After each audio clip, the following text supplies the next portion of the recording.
Bonjour et bienvenue. Donc aujourd'hui, je vais vous présenter une nouvelle petite vidéo qui concerne en fait mon projet de terminale.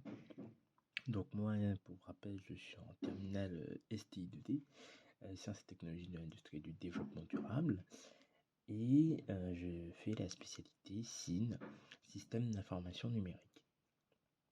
Alors, je vous présente en fait aujourd'hui un petit peu cette courte vidéo. Bon, je ne vous présente pas tout le projet voilà en entier, mais en gros, il faut savoir que dans notre projet, en fait, eh bien, il y a besoin d'une acquisition de tension, une acquisition de courant également, puisqu'on est sur un système qui est sur batterie, donc des batteries gel, bon, on va dire proche des batteries au plomb, hein, voilà. Et c'est-à-dire que donc il y a donc une autonomie à calculer, il y a des informations à transférer, et en gros, pour résumer, donc en plus de ces acquisitions, donc on a acquisition tension courant, on a donc des calculs de puissance à faire réaliser, ainsi que de l'envoi de données, donc la partie communication de la chaîne d'information. Et donc en l'occurrence, voilà, alors ça va s'effectuer par deux intermédiaires principaux. Donc l'un, ça va être un petit module Bluetooth et l'autre un écran de la marque 4D Workshop. Donc pour ceux à qui ça ne parle pas très bien, c'est des écrans un peu comme les Nextion, dit écran un peu smart en gros, dans le sens où voilà, on est en général sur de toute façon des écrans tactiles, voilà, et avec une petite puce derrière. Donc là c'est une STM32. Hop là.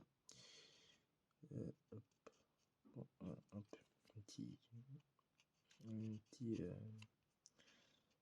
un petit petite, comment dire, éclaboussure de flux. Alors, donc voilà, donc c'est des écrans genre comme ça. Bon, il y en a plusieurs, hein, mais voilà, 4D fait partie de l'une des marques qui fabrique un peu ce genre d'écran. Bon, il y a un petit peu ça, mais bon, bref. Voilà, donc voilà, des petits écrans. Alors, ce qu'il faut savoir, c'est que la particularité en fait de ces écrans, c'est que on vous permet de faire des interfaces et autres, donc des IHM en gros, interface on machine et autres, assez facilement, on va dire. Donc, ils peuvent travailler en autonomie. Donc, il y a en fait ici des ports pour mettre ici une petite batterie LiPo, rajouter une petite batterie LiPo. Mais on a là des ports GPIO, voilà, avec du RX, enfin des liaisons, deux liaisons UART, ainsi qu'on a même du SDSCL, donc ça c'est pour tout ce qui est I2C, voilà, on peut même faire une communication I2C, c'est possible aussi. Après moi j'ai choisi plutôt une communication ici UART, donc voilà, avec donc TXRX, voilà, avec un Arduino. Alors, donc déjà pour le choix de la carte, bah ça a été entre guillemets assez simple. J'ai demandé voilà à mon prof un Omega parce que tout simplement ça permet d'avoir en fait plusieurs ports déjà RxTX, donc RS232 et RxTX de disponibles en fait comme liaison, parce que tout simplement eh bien enfin quand je dis très simple, bah oui, c'est en gros, voilà, on a plusieurs ports, et donc ça va pas rentrer en conflit quand même. On va programmer en fait la carte, puisqu'il faut savoir un truc quand on est par exemple sur un Arduino Uno, bon, que j'ai juste à côté, mais bon bref, quand on est avec que l'Arduino Uno, en fait, on a ce petit problème que une fois que vous voulez par exemple communiquer avec un Bluetooth ou un tout autre élément, même cet écran UART, bah, vous devez bien faire attention de déconnecter en fait l'USB, parce que sinon ça initialise la communication. Voilà, et comment dire, c'est un petit peu embêtant. En tout cas, vous devez fermer surtout le port série, parce que sinon, bah voilà, vous pouvez pas communiquer. Pour lui, il dit il y a un problème. En gros, il y a deux trucs qui veulent communiquer en même temps, donc c'est pas possible, tout simplement. Donc voilà. Alors, donc là, vous voyez qu'une petite partie. Bon, je vais vous soulever, ce sera plus ça. Donc voilà, donc là en fait en gros, alors pour la partie électronique, pour que ce soit plus simple et comme je travaille à la maison, Oui, je sais, les trucs sont pas très droits, j'ai pas voilà, j'avoue ce truc-là, je l'ai fait légèrement assez vite. Bon, la planche non plus. Mais pour le coup, on a en fait ici un Arduino Mega, on a ici la carte acquisition des tensions. Alors vu qu'on est en fait sur dans toute notre boîtier, en fait on travaille en 24 volts, donc forcément bon bah c'est pas très compatible avec les 5 volts des entrées analogiques des cartes Arduino. Donc en l'occurrence, pont diviseur de tension. Avec ici, on a une protection contre les inversions de polarité, même si je l'ai précisé. Mais bon, c'est pas précisé de manière super claire non plus.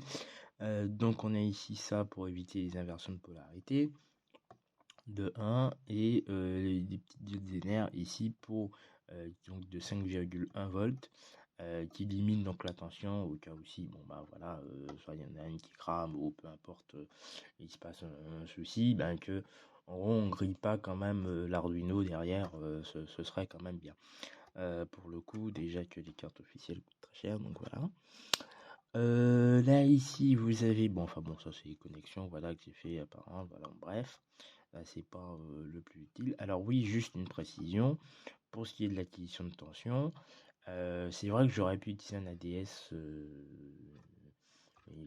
1015 ou je sais plus trop combien il s'appelle.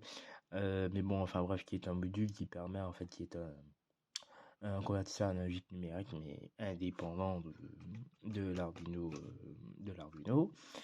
et qui travaille sur 16 bits si mes souvenirs sont bons, et qui permet de mesurer en fait des tensions différentielles. Alors en gros, pourquoi? Je l'explique pourquoi, parce que si vous faites rentrer en fait directement attention comme ça, sans relier, sans que la carte Arduino soit à la même masse exactement que votre montage, que ce que vous mesurez en fait.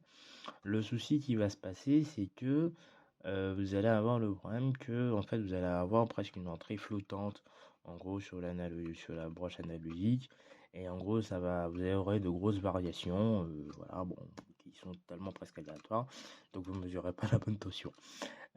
Donc il vous faut relier la masse. Alors bon, c'est une possibilité hein, d'utiliser voilà ce différentiel. C'est sûr que c'est plus sécurisé encore.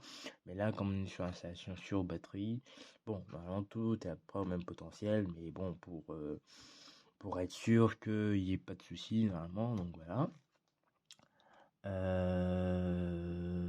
Et puis ici, en fait, alors bon, je présente ça, mais qui va être très court. Là, ici, on a un LM2596 qui donc convertit la tension entrée de 24 volts en tension de sortie 5 volts. Mais ce qui est bien, c'est que la tension à 5 volts est, comment dire, c'est pas un montage qui est suiveur, qui va suivre l'entrée. Ici, là, je lui ai donné une consigne donc à 5 volts et il me la maintient. Bon, voilà. Donc ça c'est bien. Ici, donc en fait, cette carte, c'est une carte que j'ai créée qui est un peu centrale, si vous voulez, qui va centraliser en fait tout. Donc là, qui va centraliser donc l'acquisition de tension. Alors les trois connecteurs qui sont devant ici, donc ça c'est des JST que j'ai acheté. Donc on a en fait les trois acquisitions courantes puisqu'on a en fait une batterie. On a comme acquisition à faire des acquisitions provenant de la batterie, provenant d'un onduleur et provenant d'un panneau solaire. Là ici on a un petit connecteur pour en fait mettre fixer ici en fait le capteur Bluetooth. Et ici là c'est l'écran ici que je vous ai montré là 4D Workshop là l'écran. Là vous avez alimentation donc en fait alors tout ici en revanche c'est les ports qui iront jusqu'à l'Arduino ici et donc enfin vous avez plusieurs ports voilà où tout est relié, tout est branché et comme ça simplifie un petit peu les choses je pense. Et là vous avez le derrière de la carte juste ici. Hop. Donc voilà, bon, enfin avec les connexions, donc j'ai essayé de faire un peu un pseudo plan de masse, bon, qui n'est pas des meilleurs, hein, mais bon voilà, un petit peu un pseudo plan de masse, et puis vous avez les connexions qui sont très proches, mais bon voilà, difficile un peu de faire autrement des fois, donc bon c'est pas le plus haut, mais je dirais jusque là j'ai testé, j'ai pas de problème particulier, donc il y aura les tests, hein, bien sûr, mais et vérification, mais pour le coup, normalement, si tout se passe bien, c'est à peu près censé être bon. Bon, hop, je repose. Est-ce que je peux vous mettre comme ça, avant que ça tombe? Ouais, on a l'impression que ça fonctionne. Ouais. Alors, hop. Donc, bon, par contre, alors, donc là, j'ai fait le petit connecteur. Bon, j'aurais dû le faire en souple. Parce qu'au final, je me suis rendu compte que, bon, voilà, c'est pas génial d'avoir mis ça de cette manière. C'est pas optimal, mais bon. Pour le coup, j'ai pas trop plus envie de ça, plus de m'abuser à refaire le connecteur. Le principal, c'est que ça fonctionne. Alors oui, désolé pour le bruit derrière, hein, là, je peux rien faire. Et vos infos des travaux. Hop. Voilà, donc j'ai mis la carte. Bon, j'ai eu un petit peu de mal, hein, pour te fixer et trouver la bonne solution. Bon, j'avais pas les vis chez moi, là, j'aurais pas les références. Alors, pourquoi il y a ces deux connecteurs ici? Non, attendez, que je mène. Pourquoi il y a ces deux connecteurs? Hop, juste là. Alors, ces deux connecteurs, en fait, là, ici, c'est pour l'entrée de l'alimentation, en fait, parce que bon, voilà, j'ai un autre câble qui me fait une alimentation. Et alors j'ai dû bricoler un petit peu parce que comme vous voyez, bon ça j'ai collé au double face, voilà, bon c'est normalement ça c'est pas censé trop chauffer, il n'y a pas énormément de consommation. Je dirais, ce qui consomme le plus là-dedans c'est l'Arduino et peut-être les capteurs de courant à la limite, bon et l'écran, et encore, bon mais l'écran, mais bon voilà, c'est des trucs qui vont consommer je pense le plus. Enfin bref. Oui, donc j'allais dire, le plus important, c'est quoi? C'est qu'en fait, c'est que bon, vu que c'est un petit peu compliqué de voilà mettre des connecteurs ici sur ce genre de truc, bon, et bien, hop, je me suis affranchi, j'ai soudé deux câbles. Donc ces deux câbles ici d'entrée viendront ici comme ça sur le côté. Là, on a l'entrée en fait ici, et à la base, j'avais mis ici une protection, une diode, mais faut savoir, je pense qu'il faut mettre d'autres diodes, parce que moi j'avais une diode, je crois, un peu pour le redressement que mon prof m'avait donné, mais en fait, ça ne fonctionne pas puisque ça crée une énorme chute de tension, mais vraiment énorme. Et l'autre souci, c'est qu'elle chauffe, parce que forcément, en fait, elle dissipe la chaleur. En fait, j'ai mis, c'est vrai, entre le plus et le moins, on dirait que c'est pas très intelligent. Mais c'est surtout qu'en fait, dans ce genre de montage, c'est normalement théoriquement possible. Mais si je ne me plante pas, c'est possible. Mais le problème, c'est que il faut, je pense, d'autres diodes, peut-être des Schottky ou d'autres, qui vont permettre qui vont pas absorber qui vont pas s'amuser en fait à absorber tout ça. Je sais que normalement, sinon, il faut mettre un pont diviseur justement de tension qui permet de faire ceci, mais bon, il n'y a pas la place et normalement c'est censé être protégé, donc j'avoue j'ai été un petit peu bâtard, j'ai coupé et puis j'ai fait ma terminé. Voilà. Mais sinon j'ai juste fait une connexion comme ça, bon c'est pas voilà. Mais de toute façon bon ça revenait un petit peu au même puisque c'était pas possible de tout mettre comme ceci. Alors hop donc je branche d'avance avant de fixer totalement. Bon, vous voyez, ça c'est un petit peu bricot, hein, mais bricolage, mais bon, pour le coup, c'est important, c'est que ça fonctionne, en gros. Hop, donc je mets ça, bon, qui fait office d'entretoise, hein, ces petits trucs en plastique, en nylon, précisément, et une prof ont acheté. Hop. Alors, je reprends une fois que j'ai fini de visser. Alors, voilà, bon, alors, donc j'ai connecté ici, bon, ça. Hop, voilà, on va redresser un peu. Voilà. En gros, en fait, ça, c'est pas, le pas n'est pas très standard ici, donc j'ai dû faire en fait une petite adaptation avec en fait, du câble de la paire téléphonique, hein, c'est ce que j'ai utilisé principalement, de la paire télé pour faire des trucs à peu près droits, voilà, que ça soit paraisse un peu plus propre. Donc là ici en fait j'ai mis de la paire téléphonique, en fait j'ai dénudé et puis hop j'ai soudé sur ça et puis j'ai fait le connecteur en custom bon qu'on peut débrancher hein, mais bon qui n'est pas trop prévu pour parce que ça bouge énormément. Donc voilà, donc ça c'est connecté. J'ai connecté ici l'entrée du LM2580 2.16.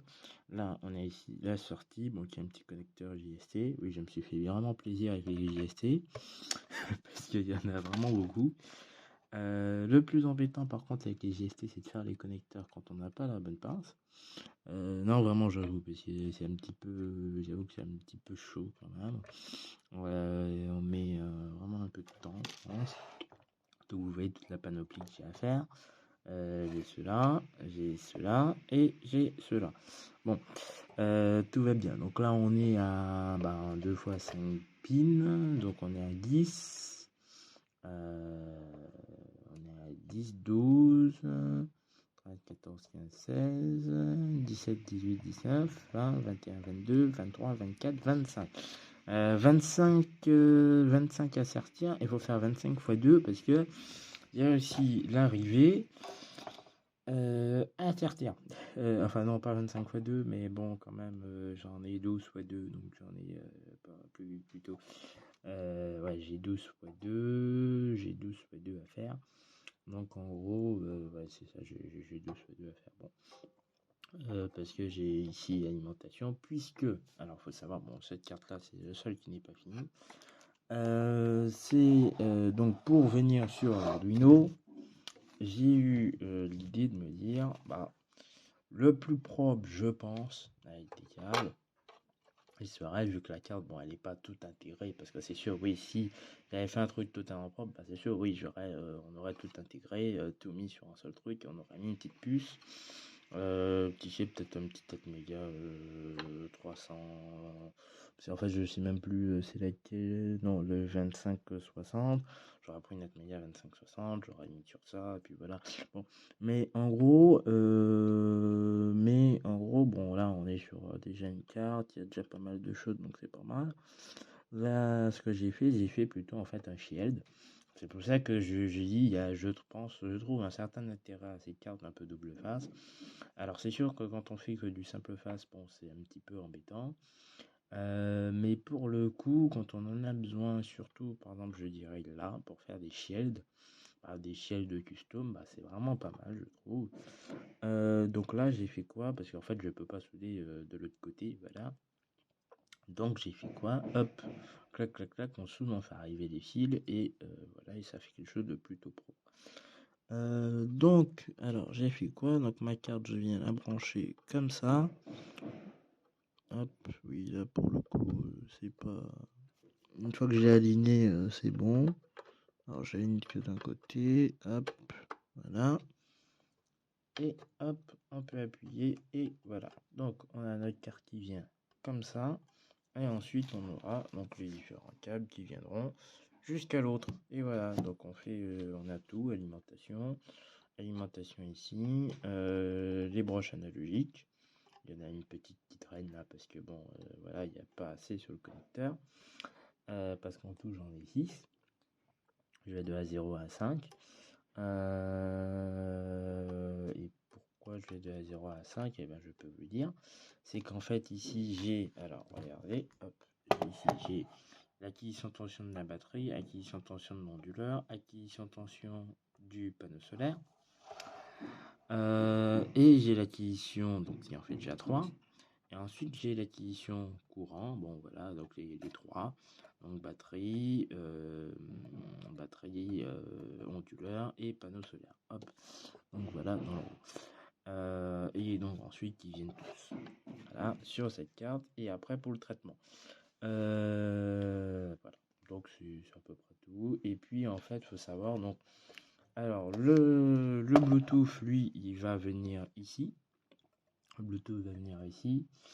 Et l'écran 4D, en fait, comme il sera en façade avant, de beaucoup plus loin en façade avant, et pareil que pour les capteurs de courant également. Donc, ce qui se passe, c'est juste que voilà, je fais un connecteur, donc hop, un qui vient se brancher ici du pont là, ferai une petite boîte comme ça derrière pour le mettre. Et puis ensuite, il viendra se plugger ici. Alors l'écran 4D, quand je dis un peu, c'est le dernier de mes soucis, c'est que ce sera super fun de le faire, etc. Mais j'ai préféré vraiment terminer toute la partie électronique. Et puis hop, on fait les tests après. Ça, c'est testé, vérifié, donc normalement, enfin, si tout va bien en espérant, ça fonctionne. Je pourrais faire et puis, donc là, les acquisitions de tension, ça fonctionne aussi. Et qu'est-ce que j'ai après? Oui, ce sera une acquisition courant, mais le code est déjà fait. Et là, après, on est sur, là, pour le code, calcul des puissances et autres. Et qu'est-ce qui me manque? Ah oui, et donc après, ce sera tout exercé sur la méga. Et puis voir tout ça, parce que par exemple, pour prendre un exemple, en fait, pour chaque acquisition courant, j'ai fait en fait en vérité une moyenne. Pour les acquisitions de tension, je fais direct, mais pour les acquisitions courant, en fait, je fais une moyenne de 30 valeurs, en fait, en gros, qui permettent d'être un petit peu plus précis. Et en fait, en gros, on a une chose en fait qui est assez simple, c'est que le courant, en fait, en gros, eh bien, il y a une chose, c'est qu'en fait, dans le code qui j'ai pris, etc., en fait, il y a délai, donc la fonction délai. Sauf que le problème de cette fonction de délai, donc imaginez-vous à faire 3 fois, puisque c'est le même code que j'ai répété 3 fois. Donc cette instruction de 30 millisecondes, hein, c'est pas grand-chose, mais ça m'arrête quand même le programme pendant 30 millisecondes. Donc voilà pourquoi j'aurais aimé, je vais essayer de passer à la fonction plutôt milice, en espérant que ça va bien fonctionner et que j'arrive à faire ça. Mais donc je passerai plutôt, je pense, dans une deuxième version à une fonction milice qui sera un petit peu mieux pour exécuter et faire ce que je veux. Voilà. Donc en gros, voilà, c'est à peu près tout ce qu'il y a à dire sur ce projet. Et alors, ah oui, pourquoi le Bluetooth? Parce qu'en fait, il y a une application, mais bon, c'est pas moi qui gère, mais il y a une application qui s'effectue en fait en parallèle justement pour tuer ça. On verra après pour la communication des données. Mais ah oui, donc la seule chose qui me reste en fait, c'est juste que sur ça, moi j'aurais bien aimé en fait rajouter en plus donc une sauvegarde de données donc du courant et de la tension. Voilà, c'est surtout ça, donc c'est les données qu'on acquiert. Pour en fait permettre après son traitement, une visualisation en fait sur pour après. Puisqu'en fait ce qu'il y a c'est aussi que là pour le moment les acquisitions enfin faut savoir sur les batteries comme ça au plomb ou gel, en fait la tension reste constante jusqu'à un certain point et ensuite une fois que la batterie vraiment commence à être vraiment déchargée, en fait il y a une chute et donc le courant, enfin le courant, la tension et le courant sont deux valeurs qui sont extrêmement importantes, surtout le courant, pour déterminer en fait quelle va être l'autonomie et combien va être voilà, de la batterie. Sauf que faut savoir une chose, dans par exemple les Tesla, etc., il y a en fait des algorithmes même, qui ont été développés pour en fait permettre de prendre en compte aussi en fait la durée de vie en fait de la batterie. Donc selon le courant qui est consommé en instantané, déjà de là ça va vieillir plus ou moins la batterie. Il y a pas mal de paramètres. Donc j'ai pas la prétention de faire un truc aussi performant, hein, bien évidemment. Mais en gros, je pense que ce sera bien de pouvoir en fait étudier ça un petit peu. Parce qu'il y a aussi les modèles mathématiques, tout ce qu'on veut, mais étudier ça un petit peu et pour réussir à faire quelque chose qui dans le temps en fait soit un petit peu plus je dirais soit un petit peu plus précis et essayer de prendre en compte vraiment les différentes caractéristiques. Voilà. Bon, ce sera encore au stade expérimental, hein, pour le moment il faut déjà que tout ça fonctionne déjà d'une plutôt bonne manière et après normalement je viendrai rajouter peut-être en fait une petite carte SD, je pense, bon après à voir, hein, si je fais pas autre chose, mais je pense une petite carte SD en fait sur le côté qui permettra en fait de recueillir les données et par la suite en fait d'effectuer un traitement et de fin de visualisation, bon voilà, sur un Excel ou tout ce qu'on veut pour voilà faire des choses. Voilà. Merci beaucoup de m'avoir écouté et puis à une prochaine vidéo.